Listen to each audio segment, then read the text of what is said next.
Good. Sorry about that. I've also turned my video off. I'm really sorry, like everyone in this current climate, working from home, my internet's not great. I've got two other, a partner and a daughter also working from home, so the internet's a bit stretched. Frederick, thanks very much. As you said, my name's Ian Catley. I'm a partner at Turnkey Group. And I'm going to talk for a few minutes now about why we believe sustainability is important for all companies. And really, I do mean all companies. It's not just SMEs, sorry, not just large companies, it's SMEs and large companies as well, large corporates. We're partnering with 2030 in these events, and I think there's a good reason for that. Look, we have a very varied approach, and I think you're going to see that throughout the course of this webinar, but very much a shared ambition. We both support the same long-term goals, which is really helping clients to drive the environmental and social agenda, excuse me, throughout their organization, but really for the good of their business, but also their customers, their employees, the stakeholders. And let's not forget the planet as well. So as I mentioned, this, and I think as Frederick mentioned, this is the first of two webinars. So the main focus today will be on why companies should embrace sustainability reporting, or ESG as it's commonly known, environmental social governance. Now, I don't know the experience of the audience here. I see a few familiar faces, but a lot I don't know. So I've deliberately kept this quite high level, but I'll be very happy to answer any more granular questions at the end if you wish. So very quickly, Turnkey, what are we? Turnkey is an advanced sustainability platform. It facilitates live measurement of a company's supplier performance, in creating transparency and highlighting action on environmental, social impacts and risks. So our main focus is really on productivity and cost optimization, using strategic KPIs to maximize business performance improvements. And our SustainTech modules, which sit under the SustainTech platform, really enable clients to drive sustainability across their entire business and supply chain. Just a quick fact sheet. I won't spend too long on this, but just to give some credibility here, we're currently a market-leading sustainability software provider. We have customers now operating in 46 countries and well over, in fact, more than even on the number here, over 5,000 reporting locations. We are very proud to be part of one of the only a handful of companies listed on the UN Principles for Responsible Investment, and we're also a quadrant leader for the last year's Vedantic Smart Innovator Award. So, I think we've been around this market a little while. I think we have some good credibility, and I hope that that will come across today. In terms of the SustainTech platform, we've got a number of distinct modules in there which you can implement individually, but we really go right across the spectrum from energy, so you're talking about electricity and gas and fuel, through water and operations being things like waste and materials and maybe business travel. And then really important down here is social. We think better understanding, and companies that better understand and support their human capital really do have a competitive edge in the current climate where keeping employees happy is really important.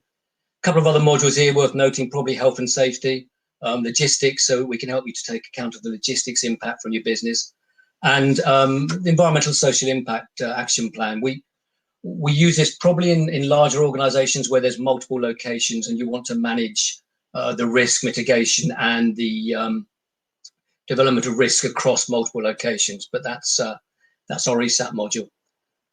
Enough about us. Let's talk about the topic in general. Look, I think if you look at what the trend in sustainability is, there's obviously the macro drivers. We've got climate change, we've got waste, we've got mandatory reporting. All of these things are coming into play, but the intent today is really not to talk about those. It's much more to highlight why sustainability reporting isn't just about kind of doing the right thing.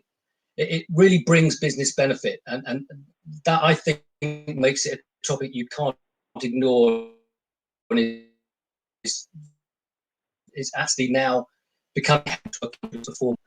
If we think about the evolution, if you go back a few years, it didn't exist. What it was a little bit of ad hoc reporting. Maybe it was very non-mandatory. No one was asking for it. It was only those very forward-thinking companies who were adopting the sustainability curve early who were doing anything. And anything that was being done was very much based on manual data entry. But I think today we see a very different landscape. Excuse me. It's much more market-driven, and I'll talk about that quite a bit in a couple of slides time. But certainly the increase in mandatory reporting, which I believe if you're not feeling it today, you will feel it in the coming months and years is becoming very important. People talk more about triple bottom line, but it's important to understand that companies aren't being judged now just on their financial performance. They are looking at their whole impact on society and the business that they run and the sustainability of that business. And then we've also got a development now of automated tools, very much like our own. So systems that allow you to actually start to collect data and analyze and report and run analytics around that data so that you can actually add benefit to your business. And the future, well, the future looks really interesting. And I think the biggest trend we're seeing, and we're certainly seeing this at Turnkey, is that sustainable finance is now going mainstream. You know, metrics related to a company valuation are absolutely at the forefront of people's thinking now. And, you know, if any of you are trying to sell internally to your own management and directors why we should be doing more as a business on sustainability, this is the one that should excite them, because the potential for valuation upside from having a sustainable business is absolutely real and proven. And I think we increasingly see people using that as a tool to start this journey and process. And then you've got other factors coming into play. Obviously, climate risk is still there, and supply chain resilience. We've seen a lot of events, wildfires, floods, droughts, which really affect supply chain resilience. Government pressure. I don't know if you saw on that previous slide I showed, but the World Economic Forum, for the first time ever, the top 5 risks they had were all climate related. And then from a technology perspective, we see things like predictive analytics, machine learning, even artificial intelligence coming into play, and increasingly we're able to tap into these to get better performance. So that's the kind of background, but really the crux I want to talk about today is why businesses need to look at sustainability. And I think there's the first is, if we just look in a bit more detail at each of those.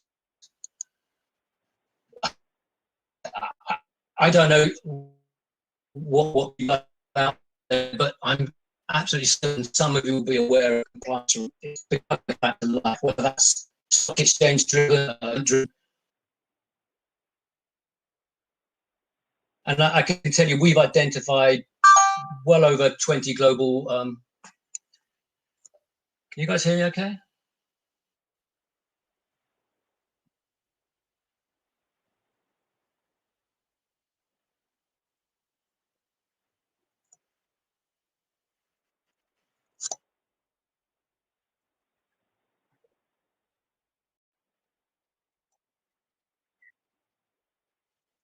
Sorry, I thought I actually turned my video off. I do apologize.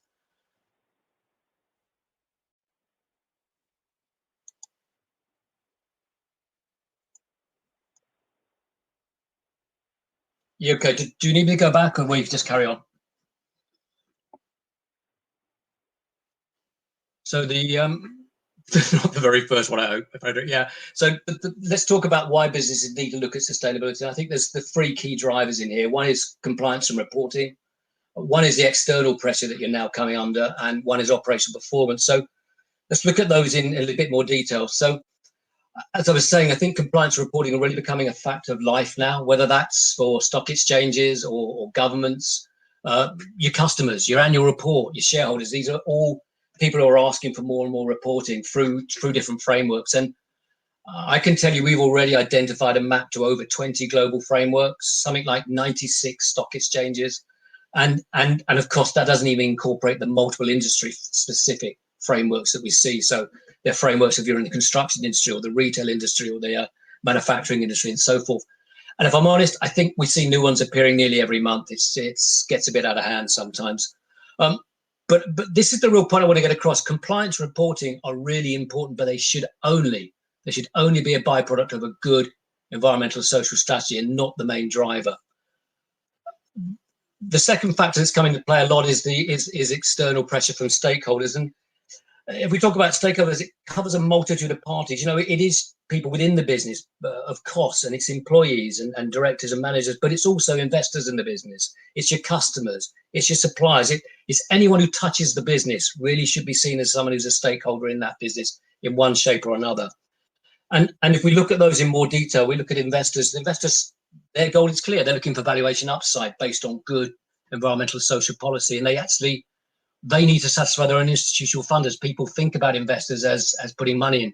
It's not normally their money. You know, this money comes from big institutional investors like sovereign wealth funds and pension funds and union funds and the like. So they're really getting pressure from these guys who are much more socially and environmentally aware, and also looking for longer term growth rather than short term wins.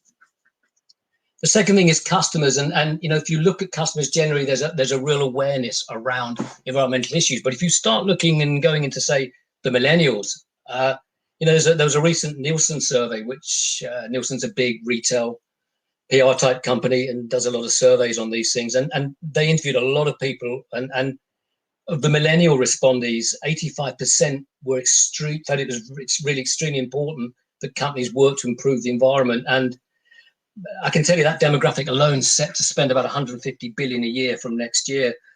And a similar survey from Harvard had 65% of respondees saying they prefer to buy from purpose-driven brands. So there's a lot of marketing and brand benefit from having good environmental social governance and good environmental policies. Then we've got the employees. You know, attracting and retaining good employees is becoming more and more challenging, especially for us in Europe and in Scandinavia, a lot of people, but also around the world. You don't want to be changing employees and turnover of staff all the time. It's challenging and it's expensive. So good policies, which actually include things like gender and diversity focus, really keep employees happy and engaged. And then the last one is just sort of reputational risk. It used to be your risk, but now it goes from your suppliers. There's much more transparency around supply chains, and of course you've got social media backing that as well. So managing your supply chain for risk becomes increasingly important as the transparency increases. And you know, raw material source, and we all know stories about palm oil and deforestation, soya. So these things are getting more and more into focus. And then you've got other areas such as employment abuse and, you know, terrible things like child labor and modern slavery, and also health and safety. Heaven knows how many factories we've been into and found the fire doors a lot. So it's really important that you look in also beyond your own business into the supply chain. But if those two are important, I think the one that's really the most important, the one that is the most relevant to businesses today, is actually you should be seeing sustainability as an area of operational performance. And we actually think this is the biggest opportunity, actually the most likely route to adoption of good environmental social practices. I can give you some examples of why companies do it. You know, the first thing is, and we talked about it a little bit, is profit. This is about driving valuation and creating a competitive edge. So if you start to reduce the cost of production, that's bottom line money, which means you can actually start to increase your profit and drive your valuation strategy. The second one is growth. We're increasingly seeing tenders coming out and RFQs and RFIs coming out where people are being asked to demonstrate and respond to questions around their environmental, social strategies and governance. And you need to strengthen that branding to support that. You need the employees engaged with it. And we believe that that will help you to grow your customers. Going back to the millennial story from a minute ago, if you can show that you're a purpose brand, that you're actually doing the right things or trying to do the right things, you're more likely to get customers than if you're not. And the third one is the risk side of things. You know, we just talked about it a minute ago. The risk mitigation is really important for a business. You do some of the major events that have happened, even to big companies like Apple and Primark and others. They've really suffered from events that have happened out there. So we think that if you can get your environmental social practices right, operational performance will follow that. So how do you actually implement a good policy? It's actually not that difficult. You know, there's work to be done and you have to put some effort in, but it's not so difficult. There's really 4 stages. First of all, you need to engage people. You need to implement a strategy, but that has to be engaged with your employees and your stakeholders. You need to have people on side, people buying into and believing in and being part of the decision and the direction you're taking. Then, and possibly, and I would say this, of course, but possibly the most important thing is you need to measure that. You need to define your materiality. So what's important to your business and what has an impact to your business. Set some targets around it, but then critically, you need to have verifiable data. There is no good going to market saying we've reduced our energy this year. So what? You know, how can you prove that?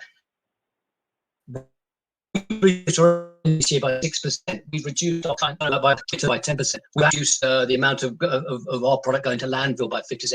Those are things that you can talk about, you can measure, you can actually not greenwash, you can actually give real facts behind that. And then act upon what you know, act upon those cost saving and process improvement opportunities you've identified. So if you see that energy is being used too much, look at energy saving, waste reduction, gender equality. So act on what you know.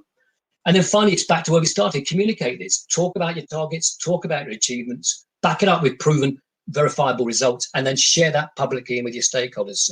Don't be ashamed of this, don't hide this, actually talk positively and make this part of the business strategy going forward.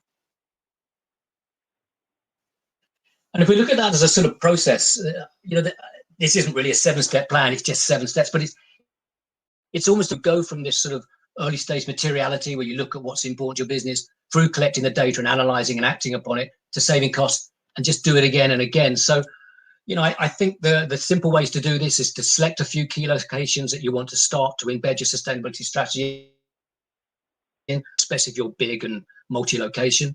Look at materiality, identify those indicators that you want to report on first, the ones that are really relevant to your business and your business sector. Don't try and do everything, there's no need, start small. And it could be that's just energy and water or energy and waste. And then you can add other factors if they're important to you or at a later date. So materials, business travel, and then the social indicators, diversity, inclusion, health and safety. Collect that data, but I stress historical data is really important. It's no good you going, this is great, we're going to start our journey on the 1st of May. And then you've got to wait a year to have some data. Go back and get 2 years worth of data. Yeah, it's a bit of work. It's a bit of heavy lifting needed. But once that's done, you're instantly able to start seeing trends and start to react and act upon those trends. And those trends might be really good. They might be going the right direction, but if they're not, you need to act on it and start to change things. And you can do that by using the analytics and to highlight the inefficiencies and, of course, the cost saving opportunities you have. And then build action plans focused around the cost savings you identified. And don't be ashamed of it being cost savings. That's so important to a business. And repeat it, expand it, execute it across the organization, and take it further with more savings, etc. And that's sort of one of the final messages is this is a marathon, not a sprint. You can't start off and do this whole thing at once. I want to just walk for a case study here for a manufacturer that we work with. And I can tell you that manufacturer, in truth, probably came quite reluctantly to this process. They were really driven by investor pressure, and I don't think they wanted to necessarily, and it wouldn't have gone down this route without that pressure. But back in 2016, they came to us and said we need to start on this journey. So we did exactly what we just said. We did a materiality review and decided what was important to them. We selected some initial KPIs and input that data. And then those analytics were put into the platform and we produced some reporting and analytics from that. And the first thing that did was it identified some significant opportunities around energy usage. So we followed that up in the second year by undertaking some energy audits. The company, to their absolute credit, started to see there was some benefit in this. So they invested in a 5-year sustainability framework. And that's really important. Establish that framework, establish that policy, maybe a committee around it to support it with different parts of the business so that you're really getting buy-in to that. And then they also credited a pledge on gender equality and wonderfully produced their first ESG report in 2017. As we moved into the third year, they expanded that, exactly as I said in that circle a minute ago. They went to more locations. They started to incorporate additional metrics. As I recall, it was waste and materials and some social metrics. They implemented those energy audit measures and started to see the cost savings. And really credit, they started employee satisfaction surveys anonymously to start asking the question, what do you like about working here? What's bad about working here? How can we make things better? And this is good. They benchmark with competitors because it's all very well being where you are, but how do you stand against your competitors? Remember, I talked about this as an opportunity for growth and customer acquisition. If you can show that you're better than your competitors, that's a great story to take to market. And then last year, 2019, they just continued to roll this out to more locations, expanded again on the social and health and safety metrics, and conducted an employee satisfaction survey. But this is the real critical one. They started to conduct a product lifecycle assessment. And I mentioned earlier, some of the product is going to recycling into, not into going to recycling, is going to landfill. So they looked at ways of improving their product mix and their product raw material mix. And in the,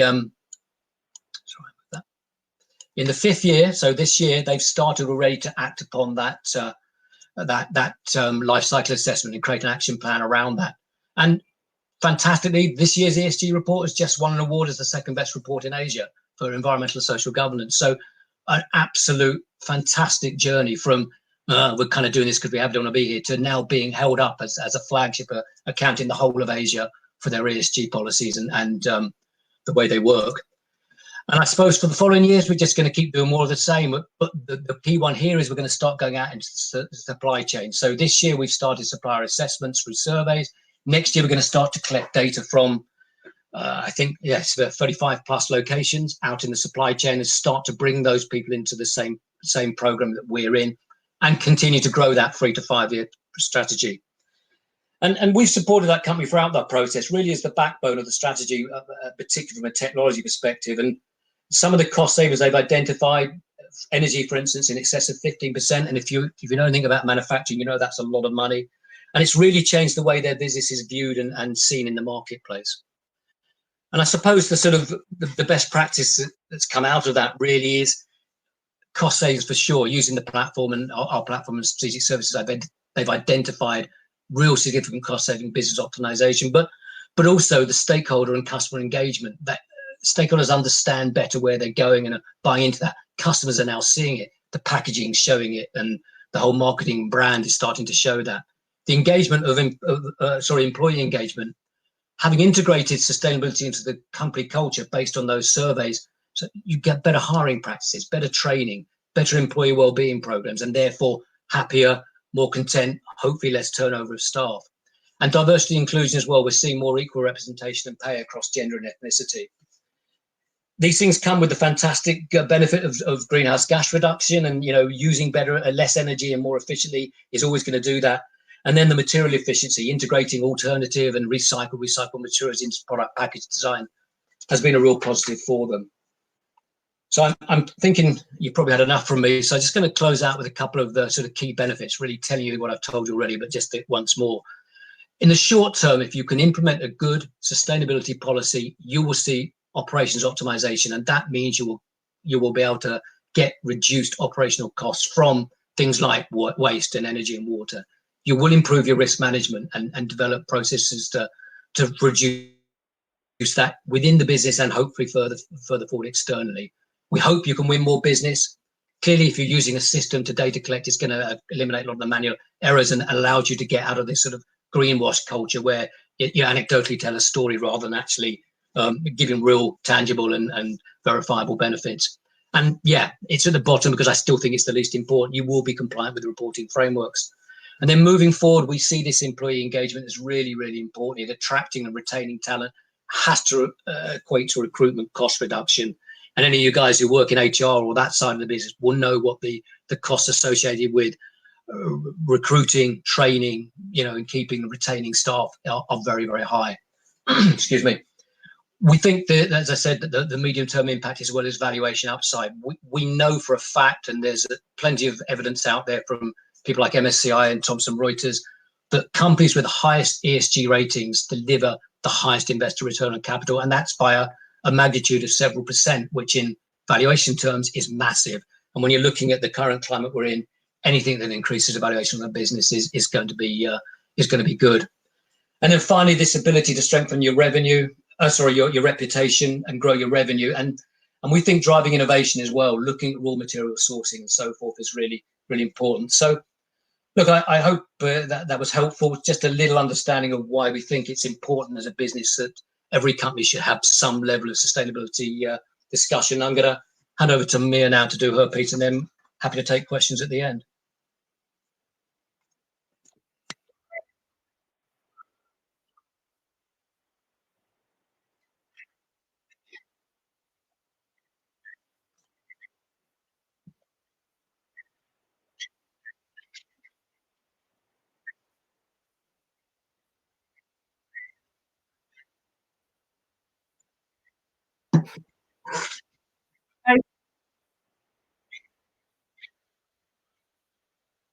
Hi, Frederick. Hi, Jan. Hi, everyone from Copenhagen. I don't see right now the chat box, so please let me know if you can hear me. If not, Frederick, you tell me out loud that there's a problem, or tell me if it's okay.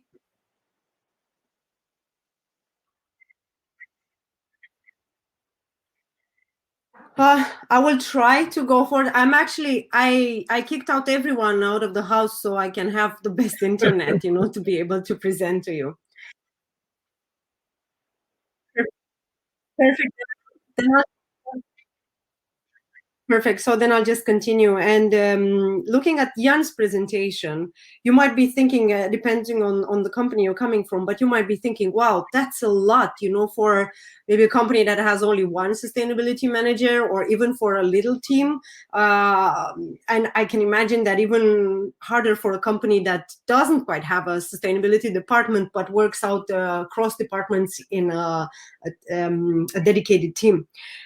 So for that, we also in 2030 Builders, we're looking into how can we actually accelerate the sustainability agenda, the Agenda 2030, when sometimes the sustainability strategy stays to the top level management or in between those 7 to 8 people that are very much connected to it, depending on their job function. To make you even more curious, I don't know if you know, but 7% of employees don't totally understand the company's business goals and strategies and what is expecting of them in order to achieve that. So if they don't understand why we need to become sustainable and how we can do it, then of course they will not be engaged. Plus 85% are not working at their full potential. Many of them, as Jan also mentioned, they feel they are lacking the purpose, they are not aligned with the mission of the company, and they don't see growth opportunities that are actually motivating them to become educated and to be upskilled, to gain the skills of tomorrow. That's why we're saying that sustainability, it's actually everybody's responsibility. It cannot stay only in a small department or only with one sustainability manager. It cannot only be something on paper in the reports, but it needs to be something that we all start acting on. 2030 Builders, this is me, not the blonde one, but the red-headed one. So together with my co-founder, Gabriela, we have a team of 14 people that are dedicated to this purpose of bringing sustainability at the core of every company by giving the right tools to empower employees to take action. So what we do, we try to drive the sustainability agenda through collective learning, to empower the employees to take sustainable action. And by this, we think that we are accelerating the sustainability strategy. Because imagine you can raise that 7% to maybe 30 or 40 or 50, and you can decrease that 85% lack of engagement to also 50. So this could be a huge growth for any company that would like to accelerate their sustainability strategy. We're looking to help companies that are rolling out their strategy. So, for example, if you have already a strategy, but you need to accelerate it, to make everybody participate in it, our platform gives the right environment, the right, let's say, method, infrastructure, the right infrastructure to cascade the message, to make everybody understand why we are going in that direction, why we chose to become CO2 neutral by 2030, or why do we need to reduce our waste or water by a certain percentage, right? We are also using the SDG framework for those companies that are looking into creating more impact and to use the SDGs also as a business opportunity. Again, we are teaching, the employees of the companies what sustainability is and why it's important. And we actually conducted a survey, and a lot of the people inside companies, they think sustainability is very much connected with the environment because this is what they hear in media, and they don't understand that sustainability as a concept and a definition has also a social and also an economical pillar. Then we try to empower people to act. And some of our customers have had huge success with identifying business models inside their companies from the inputs of their employees, where we say that, for example, a vaccines company have gotten input from an employee on how they could actually reuse their metal waste, which I think it's very, very valuable nowadays. And we initiate the green business transformation because giving people the knowledge, giving them the right tools, we empower them to act and to drive innovation. you would think, why are we talking about this? What are the benefits of involving everybody? Why shouldn't we just keep sustainability, just a team, right?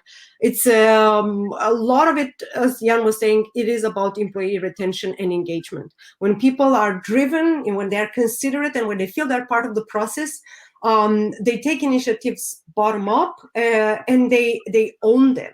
And this is how we think we put the innovation seed, because people knowing the problems that are faced in the sustainability frameworks, they would also understand how the company can change what is doing so that they become more sustainable. They will think about how their department, how their little team, can change the way they do things in order to become more sustainable. And that, of course, drives probably operational innovation, incremental innovation, but sometimes it can also drive disruptive innovation, where people are just looking into how they can completely eliminate some of, let's say, some of the bad practices.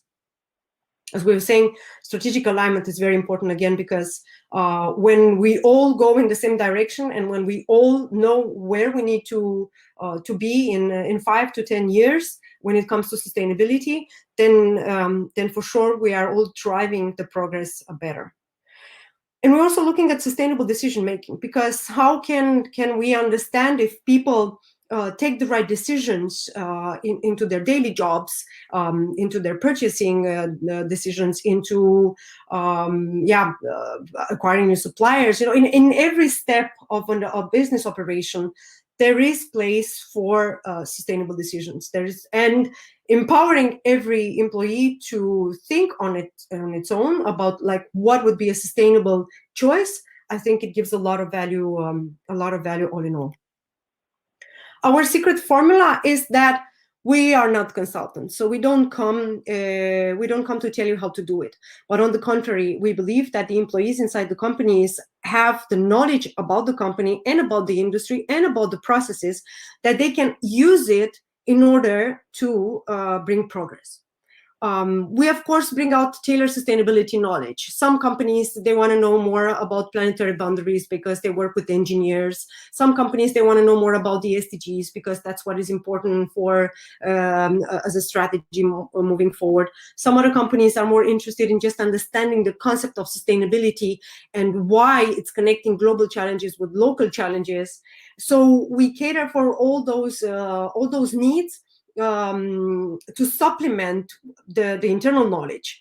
And then we offer this engaging platform where we use problem-solving methodologies. Everything is collaborative, including nowadays. So we had to quite do some changes in our product due to Corona, because we envisioned everybody will be in the same room. But right now, I think that's very hard to achieve. So in this regard, our product will work also to engage people in different locations, but still collaborating and finding the right solutions. And we say that the result is 3 times business value, because we give value to the employees. They know they have new skills, they have new knowledge that they can use in everyday business.